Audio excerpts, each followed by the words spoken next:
All right, welcome to the Krueger Show. Friday off and rolling. Second stream of the day. Could be a 4-stream Friday, which, wow, it's going to be a busy day. That's what happens when the Niners are in the divisional round and they take on the Packers Saturday night at Levi's. We're brought to you by Pig and a Pickle, the best barbecue in Northern California. Check them out. Emeryville, Corte Madera. They're open 7 days a week. We're also brought to you by Underdog Fantasy and Mojo Fantasy. And the bottom of the screen there, Marin Auto Glass, marinautoglass.com. It is Friday, roughly 10:45, which means Chase Sr. is in the house from Chat Sports, the man who covers the Niners and the Eagles. We were just talking off the air, Chase, about Philly. Big day today for Nick Sirianni, huh? He's meeting with Jeffrey Lurie, the owner of the Eagles, who didn't look too happy in the waning minutes of Eagles Bucks as he sat there with his wife or girlfriend in his suite. He looked like he was just miserable. He looked terrible. Yeah. What do you think's going to happen with Sirianni before we get rolling on the Niners and the Pack? Usually it's Jerry Jones that the broadcast likes to pan to, and he looks miserable, and we take great joy in seeing Jerry Jones in shambles in the box. But on Monday night, it was Jeffrey Lurie, and I said this a couple of times on the 49ers Report this week as well as on Eagles Now. He looked like a mob boss who was very annoyed with somebody working beneath him. And he looked like a mob boss who knew that he was going to have to whack one of his own. And that's just what it came down to. Not a decision that he wants to make, but things got so bad that he has to whack that person. I'm not sure how to feel about it. Sirianni meeting with him today. He wants Sirianni to present him with the plan for 2024, as well as a list of assistants. Now, he's not out of the woods yet, even though Howie Roseman has been reaching out to coordinator candidates to try to bring him onto the staff in 2024, because after the 2020 season, Doug Peterson, the plan was for him to actually come back, and Lurie told him that he would be the head coach in 2021. But then Peterson presented Lurie with a list of candidates that he was going to hire as offensive coordinator and defensive coordinator. Lurie didn't like that list. Peterson didn't budge, and then he got fired. I think if Sirianni does come back, though, you're going to see a new OC, a new DC, and he's going to overhaul that coaching staff. Interesting. Yeah, I would bring Sirianni back if I were them. I can't believe Dallas is bringing back McCarthy, though. Can't believe it. It kind of shows that, Jerry he wants kind of a yes man, and he wants to be able to play with his toy, and his toy is the Dallas Cowboys, and he wants to be able to continue to be a big player in the whole thing. McCarthy obviously will allow him to do that. So it's no longer really about who's the best guy. It's like, who's the best guy that we can get who's fine with us, not just meddling, but really running the whole personnel side of the thing. And I guess, it's kind of the way it was in Clipperland for years and years, where Donald Sterling was the problematic owner, and he just had Elgin Baylor there, and Elgin Baylor had unbelievable job security because he was willing to kind of just go along with Sterling. Right. And if you're willing to go along with Jerry, it sounds like you can keep your job maybe for an endless amount of time. So very weird situation in Dallas. Meddling owners, never good. I think you always have to let your upper echelon employees do what they're really good at. You let the player personnel people do the player personnel duties. You let the coach. And that's why what San Francisco has going on right now, I think, is really special. Jed York is letting Kyle Shanahan and John Lynch cook. And John Lynch and Kyle Shanahan seem to have a really good relationship. That front office has done a great job of identifying talent in the draft. I know they've had some misses early. They've had some misses in the middle rounds. But you look at this roster right now, they're just loaded. And then you have Parag, who I know that he gets criticized sometimes for being a stiff negotiator, but sometimes you have to be when you're giving out all these lofty contract extensions, and the Niners have done it in consecutive years, and they're paying their own guys. You have Fred Warner, you have George Kittle, Deebo Samuel, Nick Bosa, all getting those extensions, and still, even though those players, as well as Christian McCaffrey, Eric Armstead, and others are making a lot of money, San Francisco's still in a really good financial spot moving forward, and the talent on this roster still somewhat young in their mid-20s with a lot of these core players. And they're one win away from making it to their fourth NFC Championship game in the last 5 years. As that serves as a little bit of a segue for us, as we call in the business. Yeah, good one. Well, let's get right into the injury front. Why don't we jump in there? There's going to be no Cleveland Farrell. Dre Greenlaw's listed as questionable, but I mean, I talked to him yesterday. He's going Saturday night. I don't think there's any question about that. But on the Packer front, it's kind of interesting because Jair Alexander, I mean, I think Kingsley and Enagbare is clearly out. He had an ACL injury. He's their backup right outside linebacker, very, very fast. I think Enagbare is probably for sure out. I don't know about A.J. Dillon, and Jair Alexander did not practice all week. So what do you think? I mean, is Alexander going to be out there? He's a great player, first-round pick in 2018, one of the best corners in football. He mans that right corner spot in Joe Barry's defense. Is Alexander going to go despite not practicing all week, or do you think he's going to sit it out and they're going to have to go to a combination of Carrington Valentine and Corey Ballentine? Very similar situation last week for Jair Alexander, and you're right. He's one of the best cornerbacks in the game, and he's been that over the last couple of years. Really good athleticism, love his length, love his toughness, love his instincts on making plays on the football. And we saw, even though he didn't practice last week, even though he was a game-time decision literally up until the moment of that game, as they wanted to test out how he was feeling, how he was looking in the lead-up to that Cowboys game at AT&T Stadium, he ended up playing and had an interception of Dak Prescott. And this week hasn't practiced at all, and he is defining the word questionable for this game. If he can't go, then this 49ers offense, which I already think matches up very well against this Packers secondary, then has yet another edge. So that's a really big loss for Green Bay if he's not able to play. I think San Francisco can get away with not having Cleveland Ferrell in this game. And what's interesting is that Chase Young in 9 games with the 49ers, his snap counts were down because the Niners really trusted and liked what Cleveland Ferrell was able to do. And I thought he kind of fell under the radar a little bit as one of these Chris Kosarek developmental projects for a player that he was trying to get back in line after he was drafted 4th overall and was a bust for the Las Vegas Raiders. So without Ferrell, you have to imagine that Chase Young is going to play more, and I don't see that being a bad thing in a game like this with this many implications against a really quality Packers offense with so many weapons and Jordan Love playing excellent ball over the last 10 games. All right, let's start right there. The Niner D-line going up against this Green Bay Packer offensive line. It's Zach Tom, it's Rasheed Walker at tackles. They held Dallas without a sack. They shut down Micah Parsons. He only had 1 pressure in 19 pass rush snaps. Now there's Bosa, there's Chase Young, there's Randy Gregory, maybe Robert Beal, maybe Austin Bryant. Bosa was 3rd in the NFL with 95 pressures. I guess the question is, I mean, the one thing about Jordan Love is that he's been really good in the second half of the year. It's largely, I think, because he's barely been touched. I mean, the Packer O-line's given up 2 sacks combined in the last 4 games. And this guy is sitting back there and he's making plays. To me, that's where this thing starts on defense for the 49ers.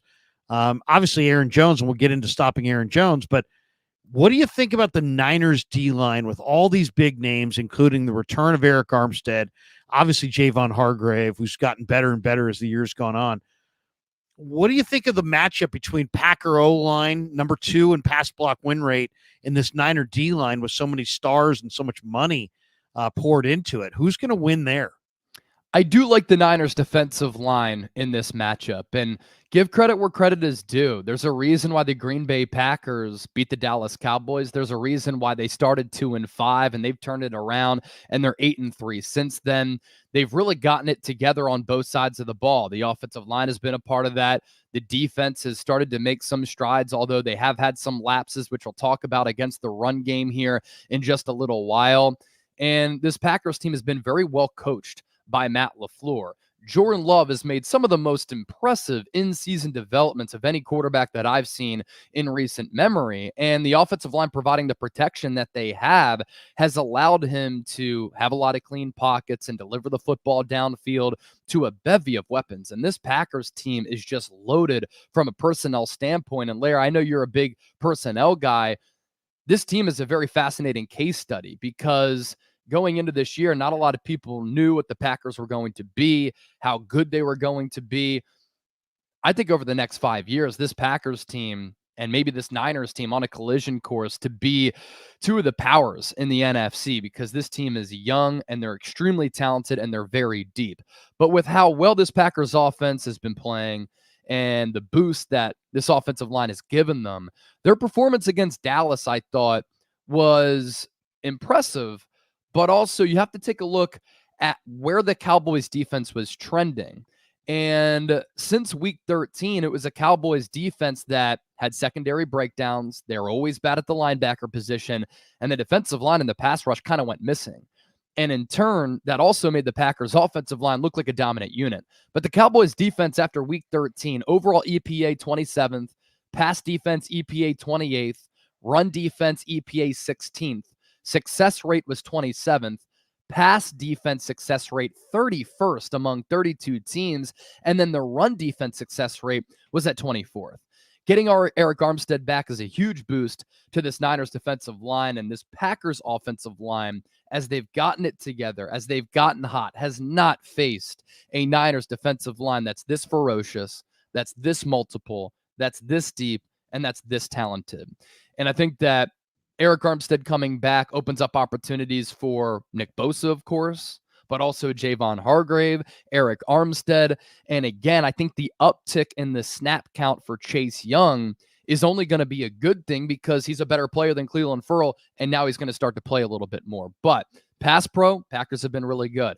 And then in the run game, they've allowed Aaron Jones to run for more than 100 yards in 4 consecutive games, where some of those holes against that Cowboys defense, they were gaping holes, and an 18-wheeler could have fit through them. And that was so surprising to see that with Dan Quinn recognized and respected as a defensive mind like he is, for that Cowboys defense to continue to go downhill, as evidenced by the numbers that I read out, but in a playoff game, just have so many lapses against the pass and against the run. You know, stopping Aaron Jones is going to be huge. He's got 4 straight 100-yard days. Green Bay's rush offense is 15th in the league. Niners rush defense is 3rd.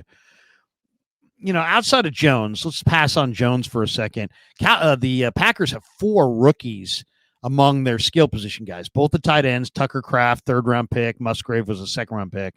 And then they've got Jaden Reed and Dontavian Wicks. And Reed has been their number 1 receiver. If you look at the numbers this year, 64 catches, 793 yards, 10 touchdowns.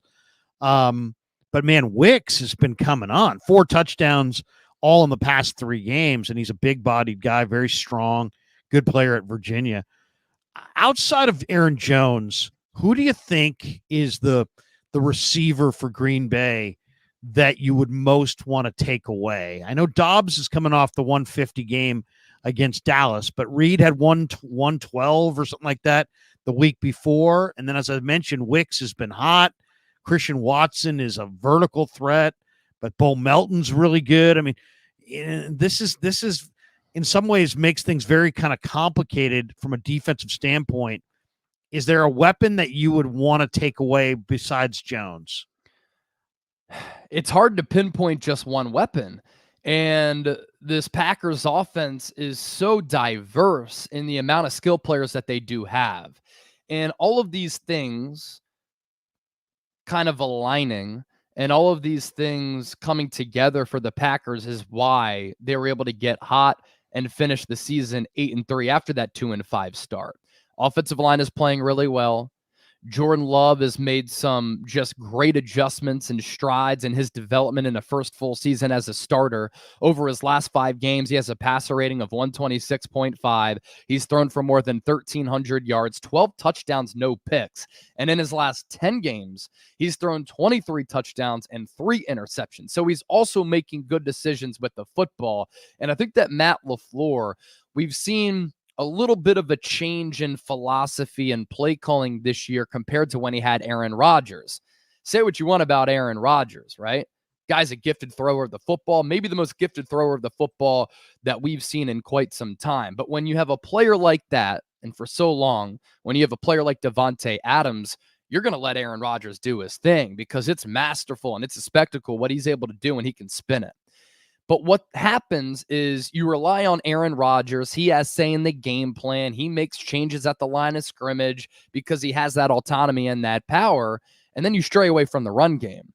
But this year, with an inexperienced quarterback in Jordan Love and with the really good running back in Aaron Jones, Matt LaFleur has really called games a little bit more evenly where they rely on the ground as well as that aerial attack. And it's kind of like that 50-50 approach that the Niners have, which makes them really dangerous, multiple, diverse, and very difficult to stop. And when you look at the weapons on this Packers team, they're actually the only team in the NFL with 6 pass catchers who had 300 to 800 receiving yards. So this is going to be a big test for this Niners secondary, because going back to your question, who do you key in on and who do you take away? I think point number one, you have to stop Aaron Jones in the ground game, because the ground game sets up the pass game for the Packers. And if you force Jordan Love to beat you from the pocket consistently and you take away that ground game, I like the Niners' chances. But if the Packers are able to set the tone early in this game and they can run it against a Niners team that on average faces the least amount of carries per game in the NFL and is bad tackling, and then Love is able to operate out of play action and pick you apart through the air, then this defense could be in a precarious spot. Jaden Reed is really good. Romeo Doubs went crazy against Dallas. Dontavian Wicks is a very good player. Christian Watson has barely played because of hamstring injuries, but still an explosive threat who's tall, who can take the top off of the defense and get vertical, but because he's 6'5", he's a good red zone threat. In limited action this year, he still had 28 catches for 422 yards and 5 touchdowns. And I've tuned into your show a couple of times this week. As high as you are on the tight ends, I love him as well. And with Dre Greenlaw dealing with this Achilles injury, it's going to be a big game for Greenlaw against the pass, as well as Fred Warner, because Tucker Kraft is really good. 31 catches, 355, and 2 touchdowns this year. Luke Musgrave, 34 grabs and 2 touchdowns. Try to decide which tight end is better. I'm not really sure. So Love is playing good. Offensive line is providing pass protection. They're opening up holes in the running game. And then through the air, Matt LaFleur has gotten really, really creative with a lot of pre-snap motion. And then they can put out 4, 5, 6 weapons combined at running back, wide receiver, and tight end on any given play. And if you're Steve Wilks, you're like, who do we key in on? And if an injury happens in that Niners secondary, that's not going to be good, because the backups in that secondary for San Francisco a little bit light, whereas the backups and some of the role players in this Packers offense at those skill positions are very, very good. The Niners know Aaron Jones. He knows them. Mm-hmm. They've gone head-to-head against Jones in the past. He's a good receiver and he's a good runner. Yep. What do you think, though? I mean, do you think that he had success last week because Dallas is not great at stopping the run? I mean, the 49ers do have Greenlaw. They do have Warner. They are like 3rd in the NFL at stopping the run. How do you see this one? I mean, this Green Bay's rush offense, ranking wise, is 15th, but Jones was out, so they're really better now than that number would indicate. And the Niners' run defense is 3rd overall, and yet, you know what? I think that number might be a little high, to be completely honest, because their offense has taken, the teams don't run it as much, and they don't commit to the run. Because they fall behind against the 49ers. So right. I'm a little worried. I think Green Bay's rushing attack is a little bit better than their ranking, and I'm a little concerned that the 49er rush defense is a little worse than their ranking. How do you see the Niners' ability to shut down Jones? Because it seems like Aaron Jones, and if he has success, that could be the difference in this ball game. Shutting him down has got to be Steve Wilks' number one plan for Saturday night. No doubt. And we saw against the Cowboys what happened. Very rarely does a team win the coin toss and not defer. Packers took the ball because they wanted to go right down the field, and that's exactly what they did. And point number one for the Packers, and the emphasis for that offense and Matt LaFleur, was to run the football. And they found success in running it with Aaron Jones. And then what did the Packers start to do from there? You can't stack the box against this team, because if you do and you're light on that back end, they're going to throw all those aforementioned weapons at you, and then they're going to operate out of the play action. And what happened to Dallas? They all crashed up toward the line and trying to stop the run, and then the pop passes started getting sprinkled on that back end by Jordan Love. So that's what's so difficult to defend about this Packers team. Now, Aaron Jones has more than 100 yards in 4 straight games. He's a really good back, and he's been a good back for a long time. Another concern is that if you bring pressure on Jordan Love, not only can he move off his spot, not only can he throw from different arm angles, when you're in his face, he drops it down to kind of that sidearm or that 3/4 to get the ball around you. He kind of has that Aaron Rodgers ability to kind of fade away from the rush, buy some time, then off the back foot, little flick of the wrist, throw a touch and accuracy. But if you blitz Jordan Love and Aaron Jones fakes as a pass protector and then he leaks out, and you blitz and you don't have guys on that back end, that's a chunk play for Aaron Jones in the passing game. Now, on the ground, look at the opponents that the Packers have had success against running the football. Cowboys, Bears, Vikings, Panthers. Not juggernauts by any means. And those teams are not the San Francisco 49ers. But what's also a little bit of an issue for me, and you kind of threw that out there a little while ago, is that the Niners defense against the run is a little bit deceiving. Yards per rush allowed, 4.1. It's 14 among 32 teams.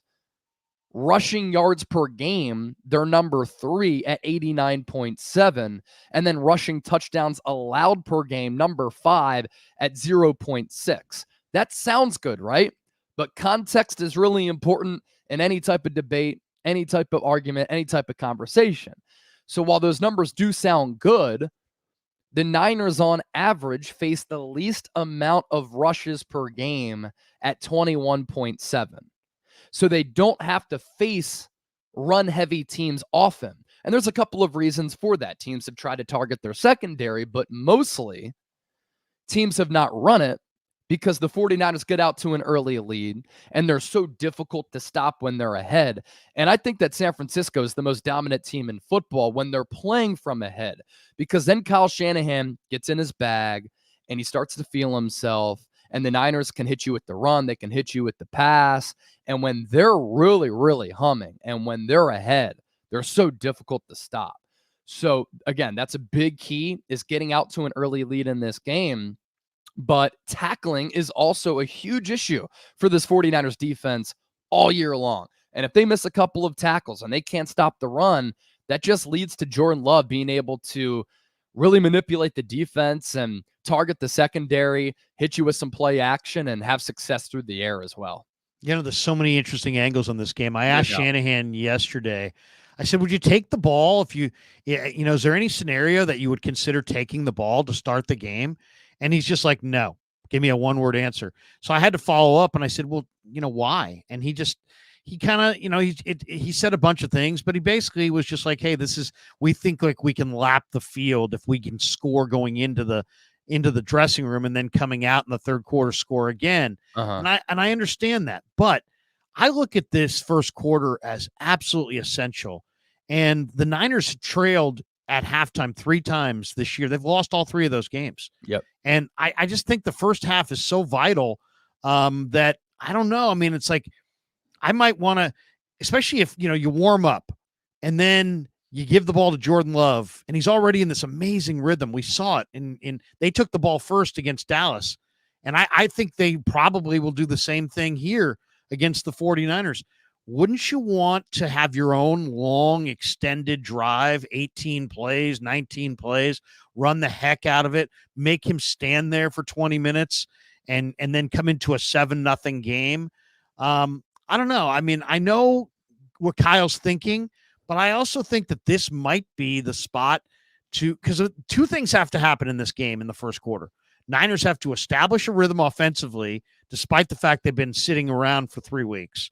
And they've got to slow down this quarterback who I don't think is as good as he looked last week, but he is in full rhythm right now. Yeah. And I would do everything and anything in my power to disrupt that rhythm, including making 15 minutes of the game after warming up on the sideline, watching my offense. But Shanahan said, no, if we win the coin toss, we're absolutely deferring to the second half. He's more comfortable with that route.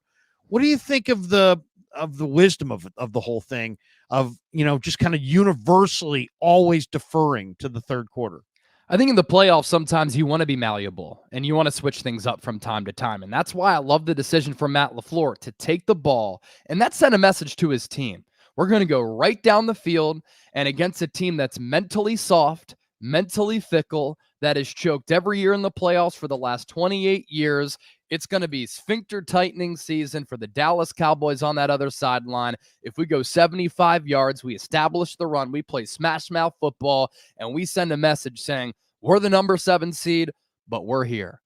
And I do like the philosophy generally of deferring because I do like the thought process of I have confidence in my offense. Let's score right before halftime. Even a field goal is a momentum changer sometimes. But regardless, you score before halftime, then you get the ball after recess, and then you have an opportunity to pair up another scoring drive on top of that one right before the break. So usually that's what I like. But I certainly see where you're coming from, where Jordan Love against the Cowboys, for all of the Bay Area people watching the show, to me, he caught a rhythm, he caught fire, and it was almost like the football version of Steph Curry. Steph Curry, catch and shoot, swish from 3, starts feeling himself a little bit. And then the next possession, he has some space, dribble, pull up from distance, cash. He's able to hit a couple, and then he gives you that shimmy. Then he starts to shoot and doesn't even watch the ball go in because he knows he's caught fire and he's in that rhythm and nothing is stopping him. With Jordan Love, with the Packers running it and with him having success through the air, he played with so much poise and he played with so much confidence. And that's something that stood out to me about some of the young quarterbacks last weekend. I was texting with my dad, and first he texted me, really impressed with this Texans quarterback, CJ Stroud. So much poise in the pocket where he buys time up until the last moment. He knows that he's going to get shot right in the chest, still able to rip a throw downfield because he needed that extra time for his receiver to get open, to get that window to pinpoint and keyhole that throw. Jordan Love was doing some of the same stuff. And again, like I was watching Jordan Love, and the elements to his game really did remind me of kind of a young Aaron Rodgers, where normal delivery, sidearm delivery, 3-quarter delivery. He was kind of maneuvering the pocket a little bit. He'd roll to his right, make a man miss, keep his eyes up to still throw downfield. He didn't run the football once against Dallas because he was just so good with having a pocket feel and pocket mobility. But then again, I referenced this a little bit earlier, but this is like the Aaron Rodgers-esque type of quarterbacking that I saw. Backpedal, rely on the arm. Pass rush isn't going to get to you. You wait until the last moment, flick of the wrist, and he throws a dart. So that's what I've been so impressed with, and that's what impressed me so much against the Dallas Cowboys is he looked mature beyond his years. And then the way that the Packers played their game plan, their aggressiveness, and the message that Matt LaFleur sent, I loved it. And I wouldn't hate if Kyle Shanahan was like, you know what? I'm such a great opening play caller. We rely on this script, and oftentimes it works out well. Let's send a message to Green Bay, and let's get them out of their rhythm and not give them the ball first. Also, Green Bay is also really good when they're playing from ahead. Yeah. Jordan Love reminds me, I'm a little older. It reminds me of a young Favre. Yeah. And Favre did a lot of the same things. You know, he wasn't a runner, but he would drift off the top of the drop and just create that extra time. I also kind of believe that I would go with my first at the start of the game. I would go with whatever unit I thought had the best chance to have success. And I believe more in the Niners offense going against this Green Bay D than I believe in the Niner defense going against this Packers O. So that's another reason why I would put my defense out there. I would put my offense out there because I think the offense is likely to have success. Who do you have more confidence about the Niners offense going against this Green Bay D like I do, or do you have more confidence in the Niner defense against this Packer O?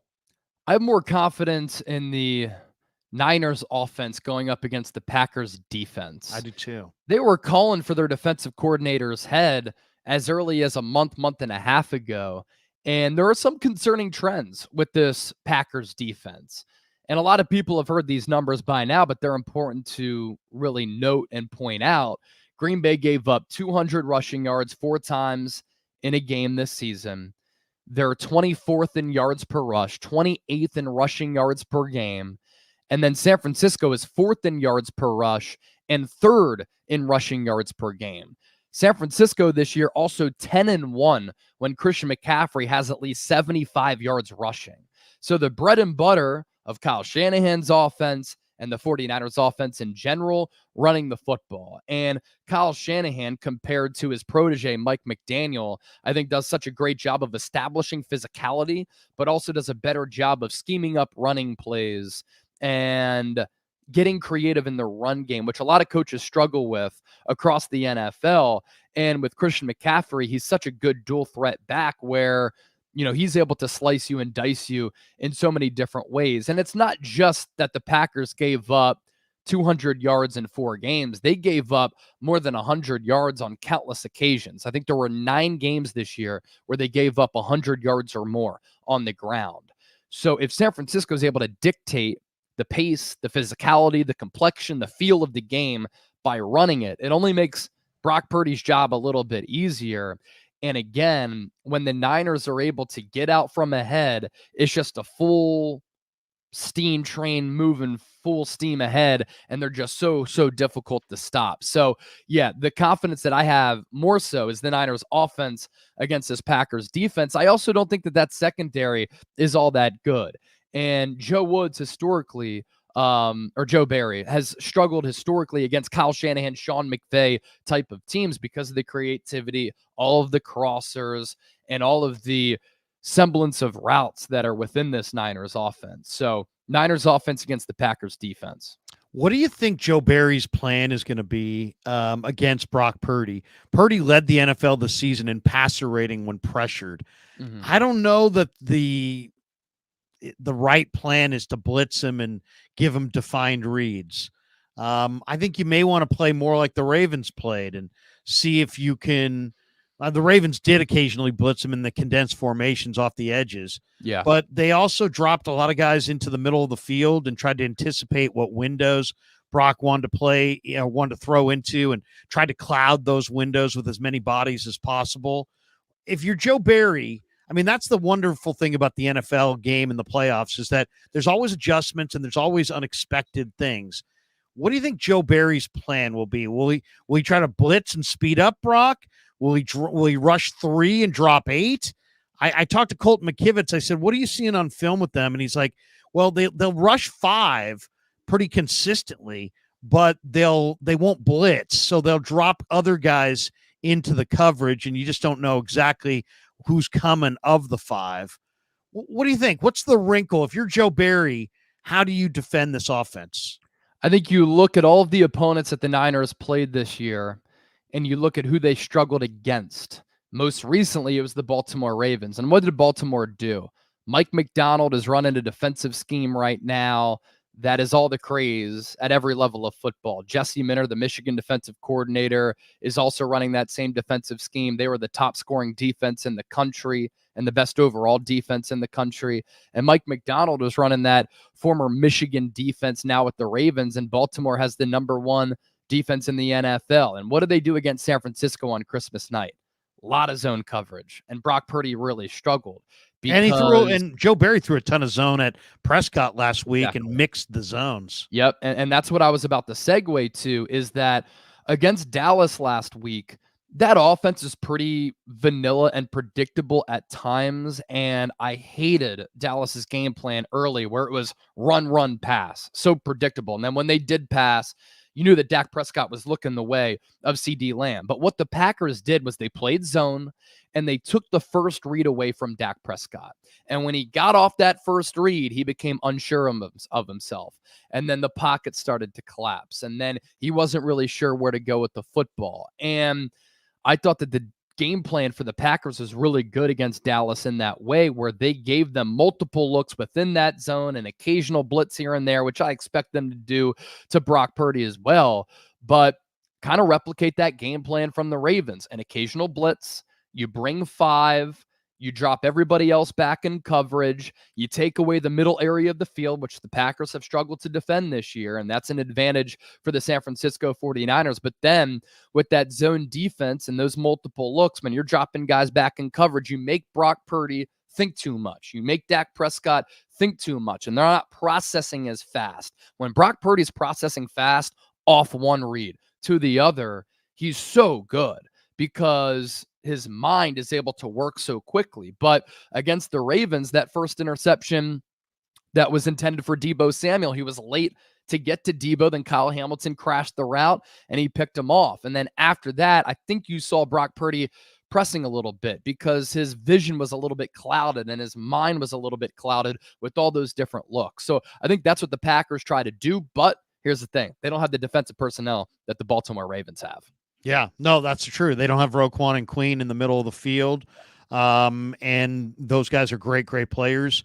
I really think that, the 28th run defense, it's a big day for CMC. It's a big day for Deebo in the backfield. Yep. I think it's a day where Kyle Shanahan's going to get both those guys isolated on Quay Walker, who I really believe is more of a defensive end, and Devondre Campbell, who's kind of, lost more than a step. And I think those guys are going to get roasted either against the run or the shallow crossers trying to cover these linebackers or trying to cover these running backs, or in this case, Deebo as a running back. One of the things I want to get your thoughts on is that the empty set.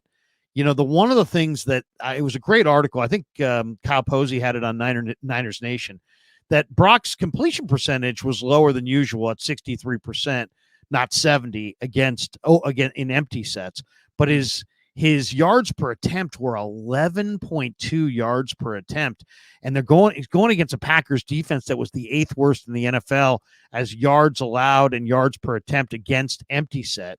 The Cowboys emptied the backfield in the third quarter and had a lot of success in that game last week, but they were already down 27-7, and the game was pretty much out of hand at that point.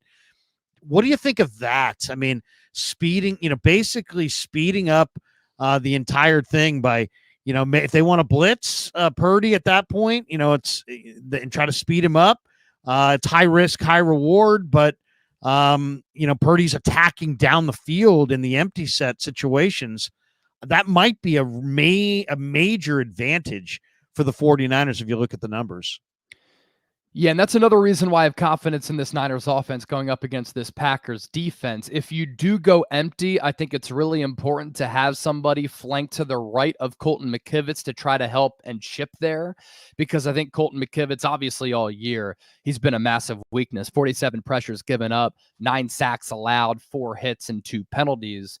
But if you do go empty, does Green Bay in the secondary, with the play designs, the creativity, the play calling of Kyle Shanahan, combined with the weapons that the Niners have with Deebo and Brandon Ayuk and George Kittle and Jawan Jennings, who's back, who I think is going to play a big role in this game and always does on third downs as well as in the ground game, coming off that concussion. He's tough. He's physical. I think the Niners have missed that presence. Then I would challenge Green Bay to try to match me if we spread it out. But again, I think you have to have somebody there to the right of Colton McKivitz to try to help on that side, because if you do empty it out, nobody's in the backfield, then you don't have that running back to help you instead. So whether it's a Charlie Warner, whether it's a George Kittle, just a little chip on that edge, because this Packers defense has guys who can get after the quarterback, and they're going to load up that Colton McKivitz side. Rashawn Gary, 9 sacks, Preston Smith, 8, Kenny Clark has 7.5. Devontae Wyatt has 5. And Carl Brooks on the interior, he has 4. So this is a good Packers defensive line. But in that secondary, I'll take the Niners' weapons over the Packers' secondary, especially that linebacking core in targeting the middle area of the field. Yeah, Green Bay's got 3 players with at least 7.5 sacks. I mean, Smith, Clark, and Gary, but you also mentioned the other guys. There's also Lucas Van Ness. Yep, he's had 4. A sack in back-to-back games. So the Niner offensive line will be challenged. The best part of Green Bay's defense is clearly their defensive line. Okay, so I mean, and then I'm looking at some of the numbers. Green Bay, gave up a rating of 100.3 against wide receivers. That's 28th in the NFL. So I imagine Ayuk and Deebo could have a lot of success. Green Bay allowed a rating of 105.8 quarterback rating when he was targeting the tight end this year. That's 23rd in the NFL. So Kittle could have absolutely a big day. So there's a lot of numbers and there's a lot of breakdown here. There's also two trends that I think are really interesting. Teams on short rest in the playoffs facing a team that's on regular rest, 5-12 straight up in the last 20 years.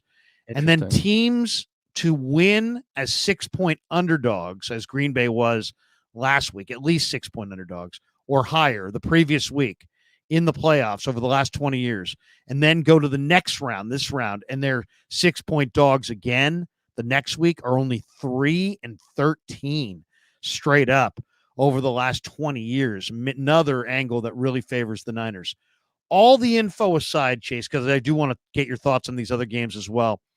Give me your kind of thumbnail sketch, if we were just starting the stream right now, on who wins. Who wins? What does it look like? Is it as simple as, man, the Niners have McCaffrey? You said it already in this stream. When he gets to 75 yards of rushing, they're 10-1, going up against the 28th rated rush defense. Is it just Niners run it a ton with McCaffrey, and we need not really handicap anything more than that? Give me your prediction on how this game's actually going to go Saturday night. Yeah, I think when you're in a role that you and I are in, when we're trying our best to inform the audience as much as possible, and we're looking at all these numbers and we're canvassing over film, and you're just really doing deep dives into a matchup, you tend to overthink sometimes a little bit. And maybe we are overthinking it. I've always said throughout this week, I think it's going to be a close game. But then you look at the betting line, and the Niners are 9.5-point favorites. It opened up with the Niners giving 10 to Green Bay. And then I've been listening to some betting people, and they think that San Francisco is going to dominate this football game. And that makes me think a little bit, okay, are we overthinking this a bit? And are we overrating the Packers? I think that we're disrespecting the Packers with that 9.5-point line, because they're a young, fearless, confident team that's coming in here with nothing to lose. And all of the pressure is on the San Francisco 49ers. But still, there's no excuse for the Niners to lose this game. Kyle Shanahan's a great game planner. He's had 2 weeks to prepare. The Niners are the healthiest that they've been all year. Their strength is running the football. The Packers' strength or weakness, on defense is stopping the run. Brock Purdy and this Niners offense through the air, they love to target the middle area of the field. That's where the Packers are really bad. I do have some concerns about the Niners' defense against the run, their tackling, and if the Packers do throw out 2 tight end sets with a couple of wide receivers, are the Niners able to, if they don't get a pass rush, defend them on the back end? That's a little bit of a concern.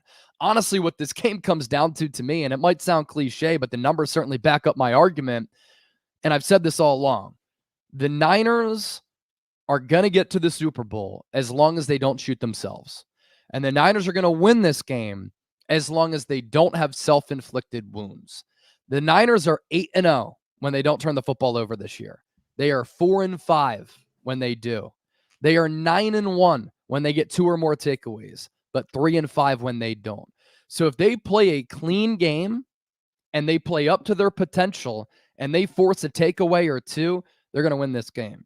If they turn it over and they have to come from behind and Kyle Shanahan has to look that dubious fourth quarter record of down by a touchdown or more in the face in the fourth quarter, then it's a little bit of a concern, because at that point, Green Bay is probably going to be able to run it as well as throw it. But I do like San Francisco. I think it's going to be like 26-21, 26-23. And hopefully it doesn't come down to a Jake Moody field goal, because all of us will be pissing down our legs if that happens. That's a great number, though. 8-0 when they don't turn it over. What'd you say their record was when they do? 8-0 when they don't turn it over, 4-5 when they do, 9-1 when they get 2 or more takeaways, 3-5 when they don't. Yeah, that's it right there. Got to take care of the football for sure. I think if the Niners are -1, this is going to be a close game. If they're -2, they're going to lose. Yeah. As far as the turnover margin. Couple quick Niner thoughts. Chimura, what did you make of that comment?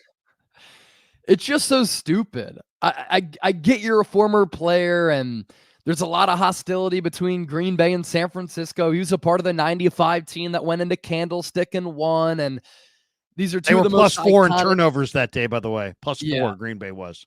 Yeah. These are two of the most iconic, historic brands in NFL history. You think about the SF logo and the G logo. They're going to meet on Saturday night for a record 10th time in the playoffs. The 49ers own the series 5-4, and they've won 4 consecutive games. So Green Bay, when Shamura was playing, certainly dominated this rivalry. But Larry, you have to be cognizant. Like, anytime we're in front of the camera, anytime we're on this microphone, we know that anything nowadays can get clipped, that our words can reverberate, and the message spreads really quickly.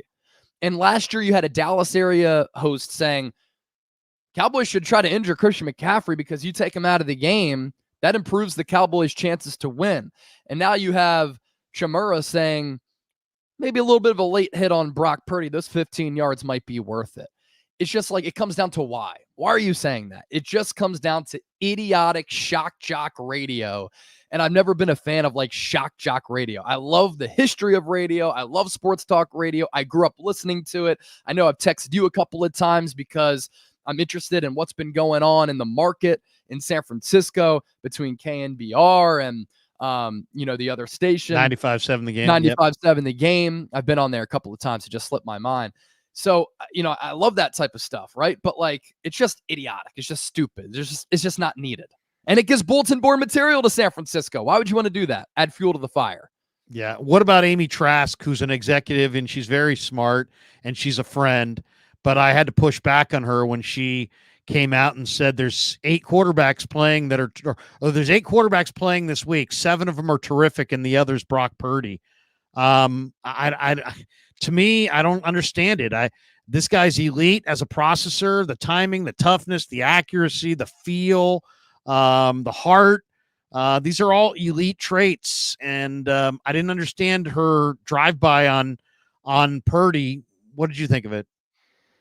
I mean, and also I don't understand why Goff and Mayfield in her mind are better than Brock when Brock's got numbers that are quite a bit better than those guys. Yeah, Brock just continues to get disrespected by people who don't know ball, who go box score hunting, who are all just casual fans. If you watch the games this year, Brock Purdy has elevated his teammates. He's executed. He's thrown with touch, accuracy, anticipation. He's thrown the long ball, contrary to belief. Everybody wants to say he's a dink and dunk passer and all of his weapons pick up yards after the catch to inflate his stats. He's dropping dime after dime downfield. And it's just a case of draftism to me. If Brock Purdy was the first-round pick, he'd be the face of the league. Everybody would be hyping him up. But because he's a little bit smaller and he was Mr. Irrelevant, people aren't going to give him his flowers. And that's why so badly I want Purdy to go out there, sling it, and prove the world wrong. And you're popping up that comment or that question from Woodpit 420. Big 420 guy. Nice. Did you follow statistics? If you look at Purdy's numbers, which is the easy thing to do, he's top 5, top 10 in every major statistical category, basically among all quarterbacks in the NFL. So Raiders are always going to Raider. There you go. There you go. And Amy, if you're watching, I love you, but I had to push back on that. Also, I really did. Was she with the organization when they drafted Jamarcus Russell? I mean, she acknowledged, she actually sent me a note back saying, there's all these people blaming me for bad picks. I've never picked a player. I've never been part of the process that picked a player, which all I said was, hey, so then why is she talking about Brock Purdy then? Yeah. I mean, and all I would just say is, it's kind of like you wouldn't ask Scott McCloughan about, is a football team on the correct legal grounds for a lawsuit? Right. Why? Because he's not general counsel for a franchise. He's a awesome personnel evaluator. Yeah. But you would ask him about Brock Purdy, and like you wouldn't ask a lawyer necessarily about who's a good football player. It's just different lanes, different categories of your brain, different training, different everything. And so anyway, I love her. And Amy, if you're watching this, I love you. But come on, no. Okay, couple supers, and then I got to get your predictions. We got this one from JFig 909ers. How will the Niner defense stop Aaron Jones and the wide receiver Reed, will Purdy outperform Love? That's a big question. I would imagine, Jaden Reed, Greg Cosell mentioned it earlier this week. They use Jaden Reed a lot on motions. Yep. He didn't have a single catch against Dallas, but he had over 100 yards in week 18. He's got great ball skills. He's a small player, but he's got great ball skills. It's kind of like a veteran. What do you think? I mean, is there an answer necessarily to how to stop Jones and Reed? And I think there's a good chance that Purdy performs well. Does he outperform Love? I think both quarterbacks are going to play well. I really do. Yeah, it also comes down to how the game is played. Like if the Niners go run heavy, the Purdy numbers might not be great, but is he efficient and does he have a clean slate in not turning the football over? That's going to be a huge key. You're going to have to watch the game to see how it plays out. But with Aaron Jones and Reed, I think this is what San Francisco has to do right from the jump. They can't stack the box because then they could get burned in the pass game. I want to see if they can win with their front four as well as their linebackers to stop the run. And then in turn, you have more guys on that back end to stop guys like Reed, Wicks, Dobbs, and the two tight ends. Jay Fig also comes back. Will the Niners defense get pressure on Love? I think this is one of the big questions of the day. I think they have to as well. I mean, it's a big day for Chase. It's a big day for Gregory. It's a huge day for Bosa. But I think the key to their defense up front is going to be Hargrave. I like Hargrave to get that interior pressure. I've seen Hargrave. The one thing Hargrave's shown me this year, he's a big money guy. Yeah. And he gets better as the year goes on. And when you play in the Super Bowl, you don't take September football quite as seriously. And he's a low key guy, very easygoing. He had a different look in his eye this week walking around that locker room. I watch these guys very closely. This guy's intense, and I expect Hargrave to really fire. I think he'll be the difference. Roberto says time for Bosa and Young to earn their money. I think that's fair. Agree. And then we have words of wisdom saying Raiders are always going to Raider. Love it, Chase. No question. Okay, give me your thoughts on these other games. Give me Texans, Ravens. Who do you like? And by the way, it's going to be snow on the ground in Baltimore, supposedly, for that game.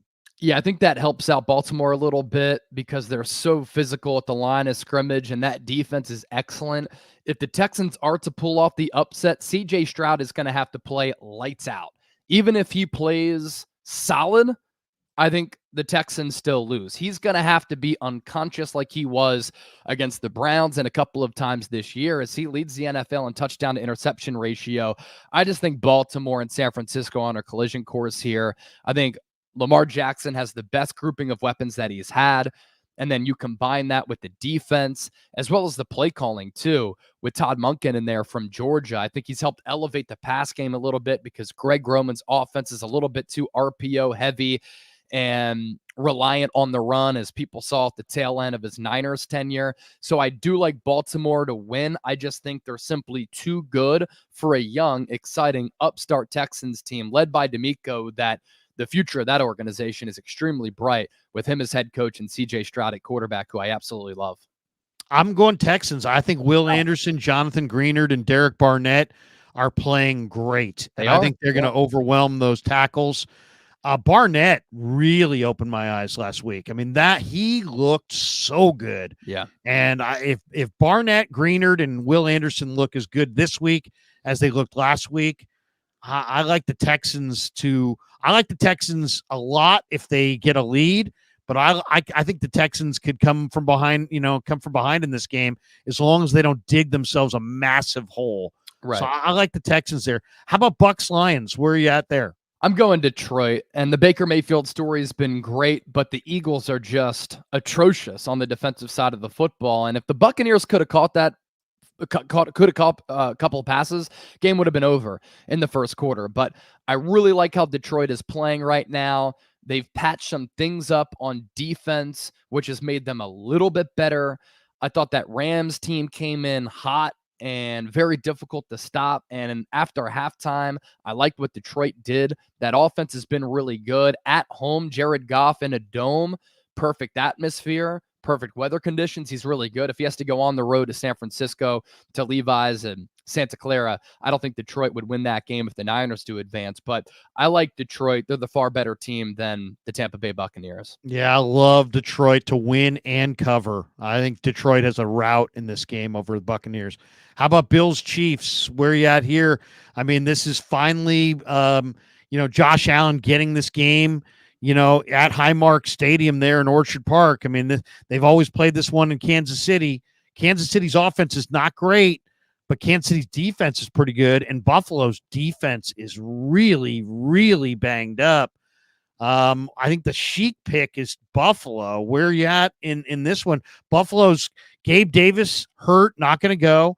On defense, Terrell Dodson, Terrell Bernard, Christian Benford, Taylor Rapp, Rajul Douglas, Teron Johnson, Balin Spector. All those guys are hurt. I would imagine most of them don't play. The punter's banged up. This is interesting. Buffalo's got this game at home. They wanted it at home, but can they handle the Chiefs? It's pretty wild that this is going to be the first road playoff game in Patrick Mahomes' career. He's been in the league since 2017. He's won a couple of Super Bowls. He's been to 3, won 2, and he's never had to go on the road in a playoff game. I think this is finally the year that the Buffalo Bills beat the Kansas City Chiefs. It's going to be tough, not going to be easy. I just don't think that the Chiefs have the offensive firepower to make a deep run in the playoffs this year. This defense is spectacular. But even without Gabe Davis, this Bills offense has been really good. Joe Brady's calling the plays now, taking over for Ken Dorsey. And I think that they've relied more on the run, which I think has helped that offense out a little bit. The Bills are always prone to a collapse and choking in a big moment. I think this is finally the moment where Josh Allen gets a victory over Patrick Mahomes. I love the under. I think the way I'm betting this game. I'm going to tease this up from 45.5 to like 53 and tease Kansas City instead of getting 2.5. I'm going to try to get Kansas City at, 10 plus 10, something like that. And I'm going under. I'll take Kansas City plus the 10 and under. I like Kansas City. I think it's going to be a close, low scoring game. I think Monday there's a very good chance we're talking about the NFL wanted Taylor Swift or, they wanted the Chiefs in the game, because of Swift, and there'll be some call that will be going the Chiefs' favor. The Chiefs will win, and people will be like, see. I don't know. I'm going to go with Mahomes and Reed until proven otherwise. Last question, and we appreciate your time. Always love doing this stream on Fridays with you. It's been one of my favorites of the week. Me too. This is a good one from Zoom. It says Kyle is 4-42. When trailing at halftime. Is that real? I don't know if that's exactly right as far as he might have. Those numbers may be a little bit wrong, but the general premise of that is right, which is he's got an overwhelming losing record trailing at halftime. Yeah. What do you make of the fact that the 49ers under Shanahan have not really come back in the fourth quarter in games that they've trailed? And I don't know what to make of it, really. I mean, it's not like they don't have an explosive offense. It's not like this guy can't dial up explosive plays. Yeah. He's probably one of the best offensive play callers there is, but they don't come from behind. They've trailed 3 times all year at halftime this year. They've lost all 3 of those games. What is their issue? Is there anything that you can point to that makes sense for why they haven't been able to come back when they trail going into the third and into the fourth? Yeah, I never want to doubt the viewers, but if Zoom is right there, that's a pretty dubious mark, 4-42. I think naturally it just takes him out of his play calling rhythm when they're down and they have to start throwing the football a little bit more. And when this Niners offense is more pass reliant as compared to being evenly distributed run and pass, they're just not the same team. Maybe he starts to press a little bit. Maybe he starts to get a little bit nervous, and then in turn, his quarterbacks do so as well. Let's also factor in who Kyle Shanahan's quarterbacks have been. Jimmy Garoppolo isn't built to come back, nor is Nick Mullins, CJ Beathard, and the jury is still out on Brock Purdy. I think that he has the natural quarterbacking mature instincts and ability to at least overcome this at some point. But also, while Kyle Shanahan is bad when trailing at half in the fourth quarter, he's also lost a 10-point lead in the Super Bowl, lost a 28-3 lead in the Super Bowl as a coordinator, and he lost a 10-point lead in the NFC Championship game in 2021. So it kind of goes both ways. I thought it was pretty telling how, was it you who asked him what he worked on the most this offseason? And he said self-reflection. No, I know somebody else. Yeah, somebody asked that though, but like, that's always good. Look within yourself, see how you can improve, and try to self-evaluate. And hopefully, with his experience as a head coach, the talent on this roster, I hear guys like Fred Warner talk, and they know that the window is starting to just close a little bit, and they have to maximize on these opportunities. And that's why I've loved the mindset of this team all week. And I've watched a lot of interviews that you've done with players. They don't seem overconfident, and don't seem like they're looking over the Green Bay Packers. They know they got to capitalize, and I hope they do capitalize, and they have all the ability and talent to do so. My favorite moment of the week. Oh my God, this was so good. My favorite moment of the week. Here we go. We got to play it for people who missed it. Todd Bowles is the nicest person in America. Wait, hold on a second. Here it is. Coach, looking forward towards Detroit. The weather has been a factor in some of the playoff games, even for the most prepared teams. Today, it's 13 in Detroit, which doesn't compare to some of the temperatures we've seen it up to. Any special plans to acclimate the team to not only endure, but perform in those kind of frigid temperatures should you face them in Detroit? You do know we play indoors, right? They got a W. I don't. No, nothing planned. We're indoors, and we only have to be outside for 20 seconds, getting off the bus, going under the thing. So we'll be okay. I love how flabbergasted he was. He's like, I don't know. How would Sirianni have responded to that? As somebody who covers the Eagles, I think he would he have been as gracious? Would he have been, or would he have just been like, "What the heck?" Yeah, honestly, he does get along well with the media, and contrary to the national narrative, like, he does get along with the press and treat them pretty well. I think he would have been like, I mean, we're playing indoors. I joked with some friends. This is what happens. Like, so a Buccaneers team, they're advancing in the playoffs, and I joke with some friends, like, this is what happens when you let a local news reporter inside the press conference to try to get that soundbite that they think sounds great for the newscast, and you don't send your sports reporter. Like, what an idiotic question. Unfortunately for her, it went viral, but too funny. That was funny. And also, that commercial, "You want to get away?" I mean, that's like a perfect "you want to get away." Yeah. Oh, beautiful stuff. Chase, what do you got cooking the rest? What do you got cooking the rest of the day on Chat Sports? You doing more stuff? Yeah, I put out a preview on Sunday night. It took off, got 50,000 views on YouTube. Nice. So this morning I put out like another mega preview just after doing more scouting and more research. So that's up on the channel. I'm going to put out a little mailbag a little bit later. Always like chopping it up with a lot of our subscribers because they ask good questions. And then tomorrow, live for a watch party, 2-hour pregame show. So we'll be live 2 hours before the game, during the game, and then after the game, hopefully celebrating a berth in the NFC Championship game. And then if the Niners do win, we're actually going to do another watch party to see who they play for that Lions-Buccaneers game. Nice. Well, man, we're loving these Friday streams with you, brother. The audience loves it. Yep. You're great. Too. Your content is great, man. We really appreciate your time. Have a great Friday, man. Thanks to everybody. Thanks to Marin Auto Glass. Thanks to Pig and a Pickle. Underdog Fantasy, Mojo Fantasy. Thanks to Chase. Peace. We're out. Yeah, never met a man I've been scared of. Careful, you gon' get exactly what you asked for. Here for.